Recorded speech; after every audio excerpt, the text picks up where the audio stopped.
Knowledge Saeed को देखने और सुनने वाले दोस्तों, अस्सलामुअलैकुम। मैं हूँ सईद।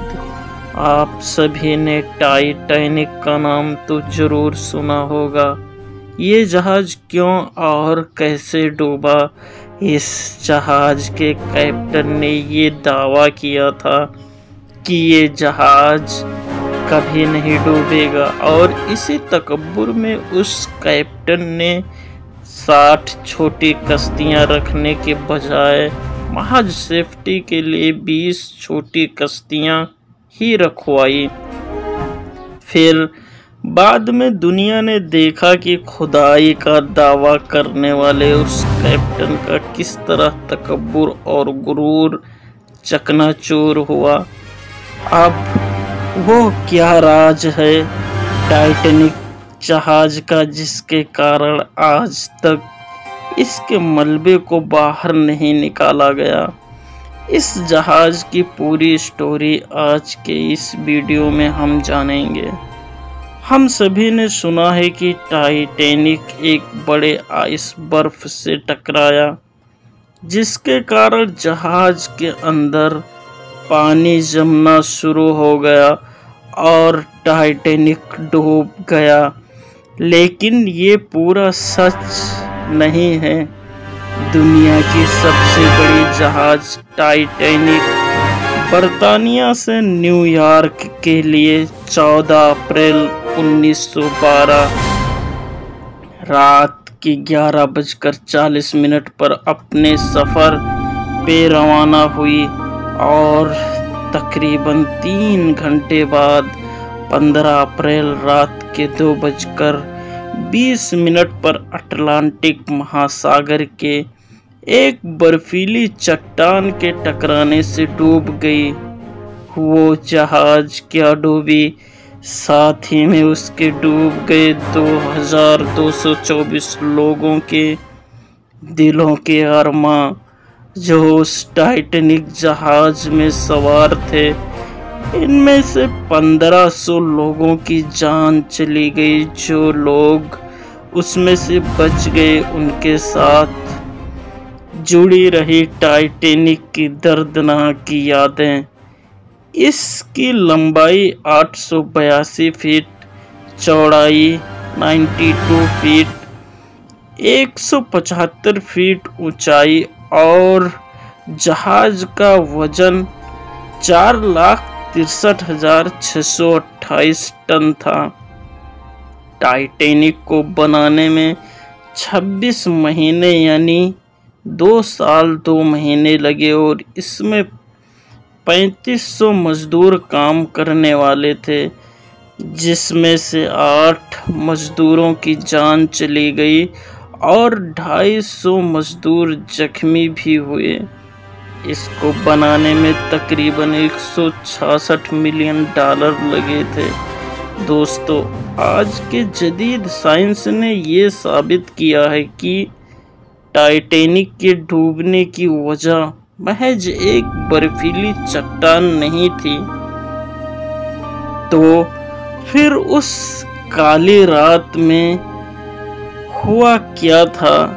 असल में आप भी सोचिए कि जिस शिप को बनाने में 26 महीनों की कड़ी मेहनत लगी थी, भला वो महज एक बर्फ की चट्टान से टकराने से कैसे डूब सकता है?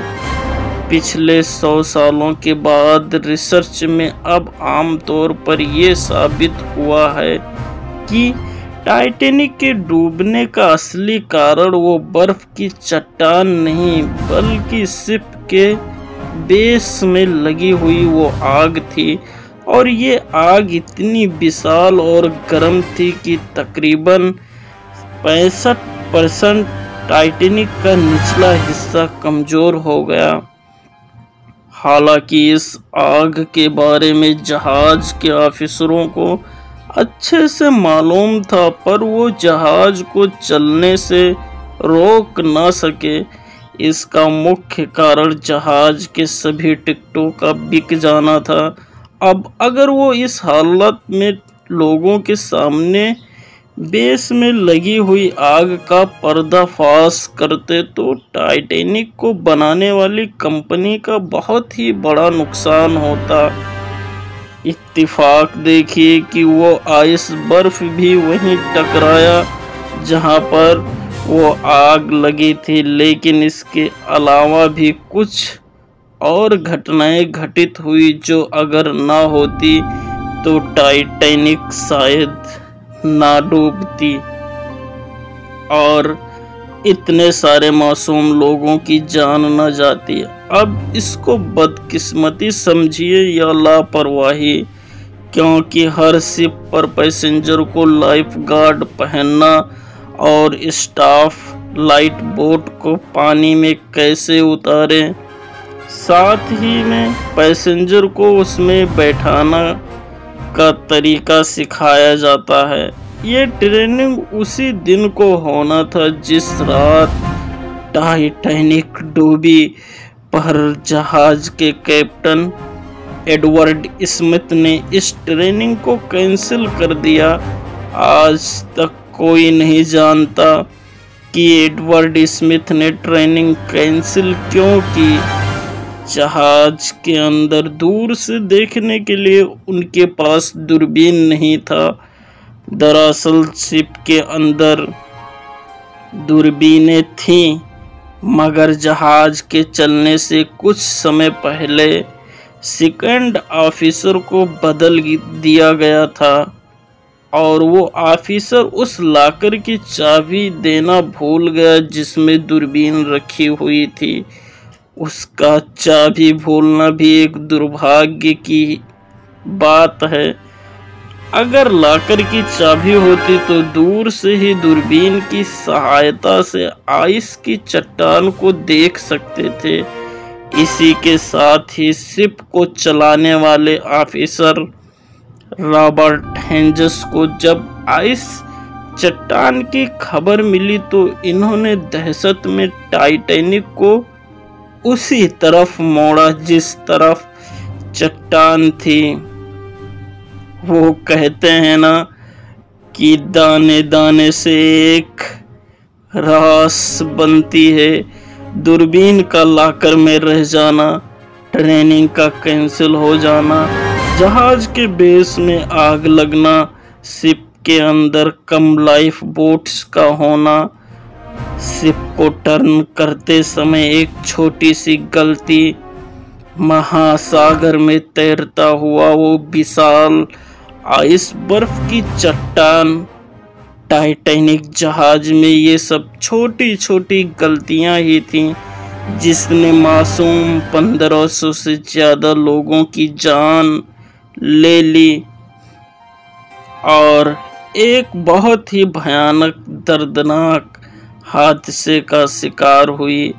अब वो सवाल कि आखिर टाइटैनिक को जहाज के समंदर से बाहर क्यों नहीं निकाला गया, इसका जवाब हम आपको बताते चलें कि जब सन 1985 में रॉबर्ट बैलार्ड ने टाइटैनिक को खोजा समंदर की गहराइयों में तो पाया कि ये तकरीबन 5 किलोमीटर की गहराई में था।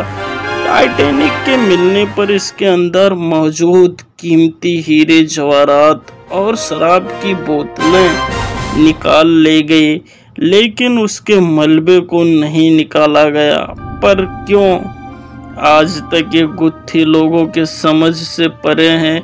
क्या जानबूझकर आज तक उसके मलबे को बाहर नहीं निकाला गया जो समंदर की अंधेरी गहराइयों में दफन है? दोस्तों, हमने भी इस टॉपिक पर काफ़ी रिसर्च किया और आखिर में ये पाया कि दरअसल ऐसा नहीं है कि टाइटैनिक के मलबे को बाहर निकालने की कोशिश नहीं की गई।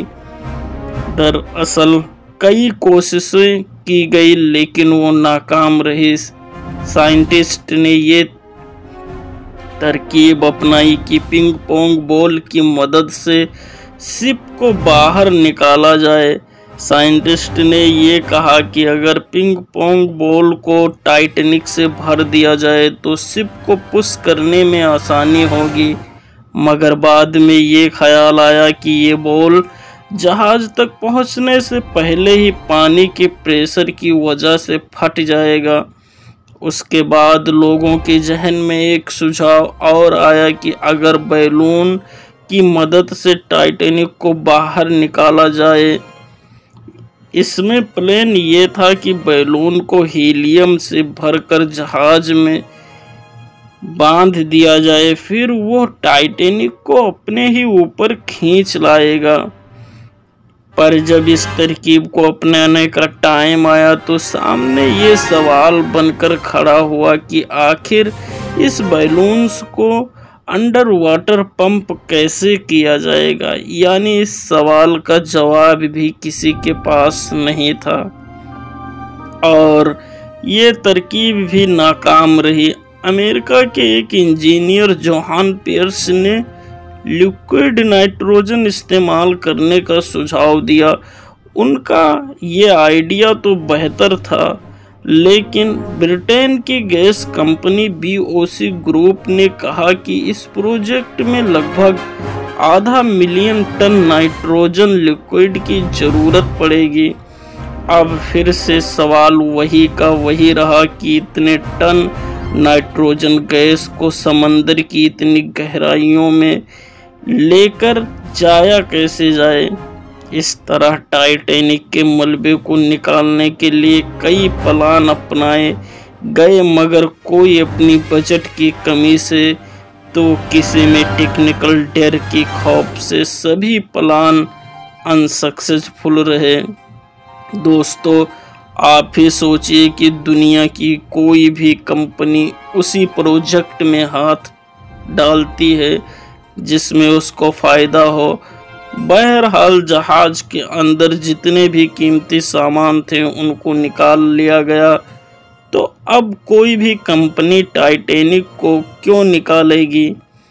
इतने सालों तक समंदर की गहराइयों में पड़े रहने के बाद टाइटैनिक को समंदर की बैक्टीरिया खा रहे हैं और ये भी अनुमान लगाया जा रहा है कि ये बैक्टीरिया साल 2035 तक टाइटैनिक को पूरी तरह से गायब कर देंगे।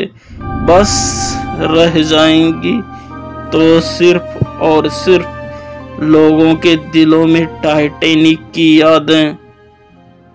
दोस्तों, आपको ये वीडियो कैसी लगी आप हमें कमेंट करके ज़रूर बताएं।